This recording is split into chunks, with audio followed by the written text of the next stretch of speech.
Time to make plans for the Super Bowl, and the USDA has some tips for food safety.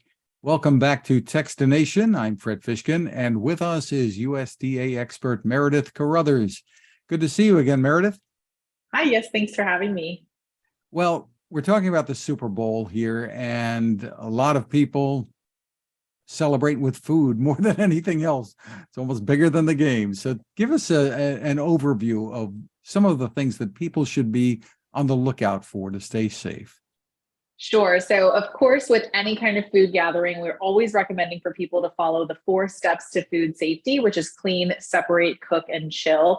Clean means starting with clean hands and utensils and making sure you're washing those throughout food preparation after you've eaten food as you're cleaning up.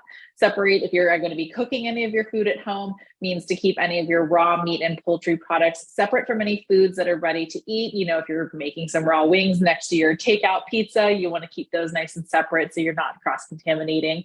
If you're cooking anything, you want to use a food thermometer to make sure it's reached a safe internal temperature as read by that food thermometer. And then chill is probably one of the biggest things we're going to need to keep in mind for Super Bowl. It's making sure that foods don't stay out for more than 2 hours unless you're keeping them hot or cold, and that you're also getting those back into the refrigerator in that safe amount of time and making sure you're not using your leftovers way too long after Super Bowl has ended. So that's a big challenge because the game goes on for, I don't know, 3-4 hours, I think, perhaps. And then there's the pregame stuff, and everybody's watching the game, watching the ads, and just eating everything in between. So that's a challenge when food is out for that long, right? You're saying don't Definitely. do that? Right. So you don't want to do that. I mean, I'm definitely the biggest person who loves some good chicken wings and some chips and dip at Super Bowl. So I totally get it. It's a long time. You're not fully paying attention because you're focusing on the game, of course. But that's why we're here to give you some tips to keep yourself safe and keep your food safe. If you're hosting a gathering, keep your guests safe from foodborne illness. So that 2-hour time frame is going to be a really important time frame. You want to almost think of it as like a game clock. So you have 2 hours on the clock. You have to make sure you're calling those timeouts. Either, put out a smaller portion of food, swap it out with another portion that's fresh and, not going to be unsafe because it's been out for too long. And then also doing things like keeping it warm. You have the players warm up, get your food warmed up, make sure that's nice and warm, keep it warm throughout the game or throughout that time frame. And yeah, just 2 hours is you want to focus on that 2 hours and not leave your things out for more than that. It's also a very big day for takeout food. So what should we keep in mind when food gets delivered here? Sometimes it's pretty hot, sometimes it's not. So you want to try and pay attention to when your food is going to be delivered.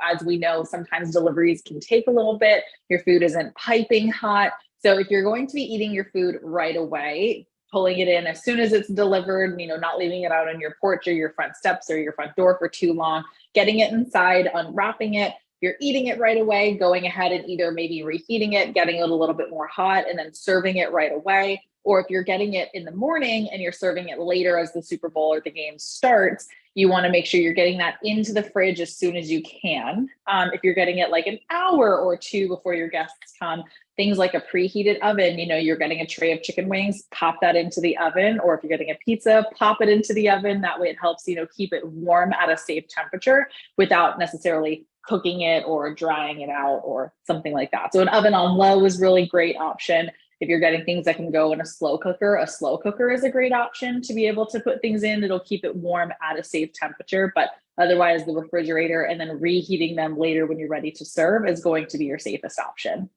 Yeah, slow cookers are great for meatballs and that kind of stuff, right? So, my favorite. So you've got all this food out and it's on a table and people are bringing it over to where the TV is and having a good time. And then the game ends, everybody goes home. You got some food left on the table there. It's been out for, I don't know how long. Shame to throw it out. I want to have it tomorrow maybe. So what should we keep in mind?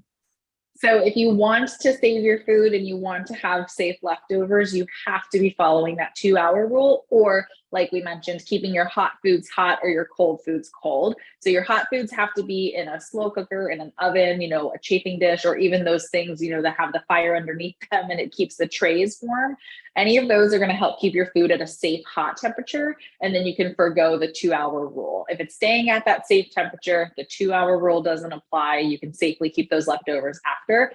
But if your foods are not being kept hot and they are just sitting out at room temperature and they have gone past that 2-hour time frame, they will not be safe to eat, or there's a big chance that they're not safe. And we would always recommend to err on the side of caution and to not use those, just because they can cause foodborne illness. If foods are out for too long, they can also produce heat resistant toxins that then won't be killed by reheating. So it's not necessarily going to make it safe to reheat the food.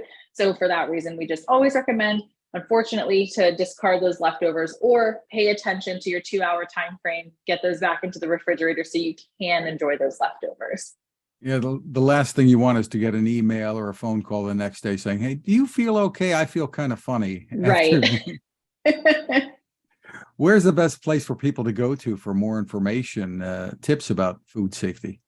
Yes, so we have a ton of resources on our website, www.fsis, that's Food Safety and Inspection Service.usda.gov. So fsis.usda.gov. We have a ton of fact sheets. We have Super Bowl specific information that's up there and ready for you. And then we also have a live meat and poultry hotline that is food safety experts like myself available to answer any of your questions. If you have a panic or have a question the day after the Super Bowl, give us a call at 1-888-674-6854.